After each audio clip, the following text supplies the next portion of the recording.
Hi friends, ഇന്ന് നമുക്കൊരു സ്ഥലം വരെ പോയാലോ? ഇതെവിടെയാണ് സ്ഥലം എന്ന് ആർക്കെങ്കിലും ഈ ഒരു ബിൽഡിംഗ് കണ്ടിട്ട് മനസ്സിലായോ? ഇവിടെ ഹസ്ബൻഡിന് ഒരു വർക്ക് പറഞ്ഞിട്ടുണ്ടായിരുന്നു. അപ്പോൾ മൂപ്പരത് അവിടെ നോക്കിക്കൊണ്ടിരിക്കുന്നുണ്ട്. ആ സമയം കൊണ്ട് ഞാൻ ചെറിയൊരു വീഡിയോ എടുത്തതാണ് കേട്ടോ. അപ്പോൾ നമ്മൾ വന്നത് വേറെ എവിടെയല്ല, നമ്മളെ സ്വന്തം നോളജ് സിറ്റിയിലാണ്. നോളജ് സിറ്റി പിന്നെ ആർക്കും അറിയാത്തതായിട്ട് ഉണ്ടാവില്ല.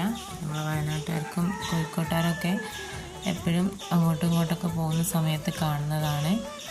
അപ്പോൾ ഇവിടെ വരാത്തവരുണ്ടെങ്കിൽ എന്തായാലും ഒന്ന് വിസിറ്റ് ചെയ്യുക. കാരണം ഒരുപാട് കാണാനൊന്നും ഇല്ലെങ്കിലും അടിപൊളി സ്ഥലമാണ്. നല്ല ഫോട്ടോ ഒക്കെ എടുക്കാൻ പറ്റിയ അടിപൊളി സ്ഥലങ്ങളൊക്കെ ഉണ്ട്.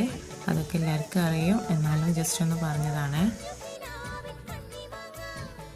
പിന്നെ ഞങ്ങൾ പോരുന്ന വഴിക്ക് 2-3 ലിച്ചിയൊക്കെ വാങ്ങി. പിന്നെ ഇതുപോലൊരു ഒരു ആപ്പിളിൻ്റെ ഫിസ് പോലുള്ളൊരു സംഭവം വാങ്ങി. ഞങ്ങളത് അവിടെ നിന്ന് തന്നെ കുടിച്ച് ആ വേസ്റ്റ് ബിന്നിൽ തന്നെ കളഞ്ഞിട്ട് ഞങ്ങളത് തിരിച്ചു പോകുന്നു കേട്ടോ. അപ്പോൾ ഓക്കെ, ബൈ.